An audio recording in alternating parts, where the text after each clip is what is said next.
आज हम पढ़ने वाले हैं 12th क्लास का इंग्लिश और इंग्लिश में पोएट्री का ये चैप्टर नंबर 3 है जिसका नाम है now the leaves are falling fast.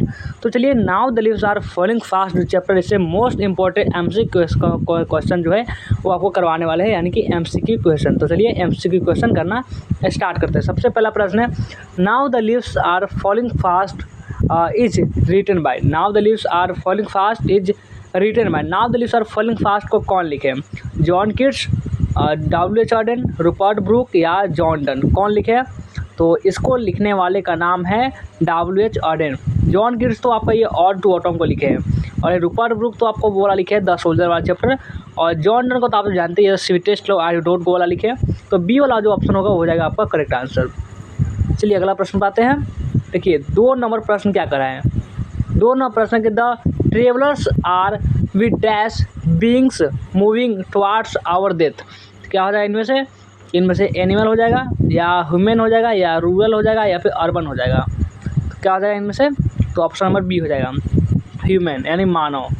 मानव का जो डेथ है वो निश्चित है। ऐसा तो सभी का डेथ निश्चित है क्योंकि पशु पक्षी जितने होते हैं सभी मरते हैं, ऐसा तो है नहीं सिर्फ मानव ही मरता है। अगला प्रश्न 3 नंबर देखिए 3 नंबर प्रश्न में क्या कर रहा है कि the dash has become a dumb to see the leafless trees. क्या हो जाएगा? पिकॉक या हेन, स्पैरो या नाइटिंगल? तो क्या हो जाएगा? तो इसमें से नाइटिंगल हो जाएगा इसका करेक्ट आंसर। देखिए डी वाला ऑप्शन हो गया इसका करेक्ट आंसर। चलिए अगला प्रश्न है 4 नंबर और 4 नंबर प्रश्न देखिए dash waterfall cooled bless the travellers passing through the way that way. तो क्या हो जाएगा इनमें से? Dash waterfall cool bless the travellers passing through that way. क्या होता है? वाइट, रेड, येलो या ग्रे? क्या है? White waterfall. क्या है? उजला उजला जो वाटरफॉल है, झरना गिर रहा है, उसी जो यात्री होते हैं उसको आशीर्वाद देते हैं, ब्लेस करते हैं। अगला देखिए 5 नंबर प्रश्न देखिए the leaves are falling dash. The leaves are falling dash. क्या हो जाएगा लीव्स के बाद? लीव्स हो जाएगा फास्ट हो जाएगा, स्लो नहीं होगा, गुड नहीं होगा, सुन नहीं होगा, क्योंकि फास्ट इसलिए हो जाएगा क्योंकि चैप्टर में नाम में ही है फास्ट। चलिए अगला देखते हैं।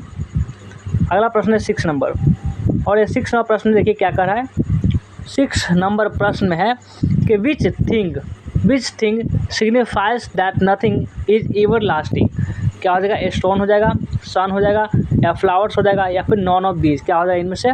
तो इनमें से ऑप्शन नंबर सी हो जाएगा, यानी फ्लावर्स, फूल। ऑप्शन नंबर सी हो गया इसका करेक्ट आंसर। चलिए अगला प्रश्न पाते हैं और देखिए कि अगला प्रश्न में क्या करा है। 7 नंबर प्रश्न है। 7वां नंबर प्रश्न है ruling on proves that life goes on despite morality. क्या हो जाएगा इनमें से? द पाम्स हो जाएगा, द स्टोन हो जाएगा, द डॉग हो जाएगा या नॉन ऑफ दीज? तो इनमें से क्या हो जाएगा? इनमें से ऑप्शन नंबर ए हो जाएगा द पाम्स, यानी कि पाम्स जो बच्चे वाला जो गाड़ी होता है जो छोटा बच्चा उसमें रख दिया जाता है और 3 चक्के वाला होता है तो उसको हम पाम्स बोलते हैं।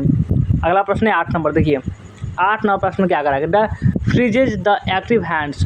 द फ्रीज यानी कि क्या की चीज़ के बाद जो हाथ जो है वो ना फ्रीज हो गया है, तो लाइफ या फिर डेथ या फिर यथ या फिर नॉन ऑफ दीज? तो इसमें से ऑप्शन नंबर बी हो जाएगा डेथ। डेथ जो है निश्चित है इसलिए जो हैंड है वो फ्रीज हो गया है, ऑप्शन नंबर बी हो जाएगा इसका करेक्ट आंसर।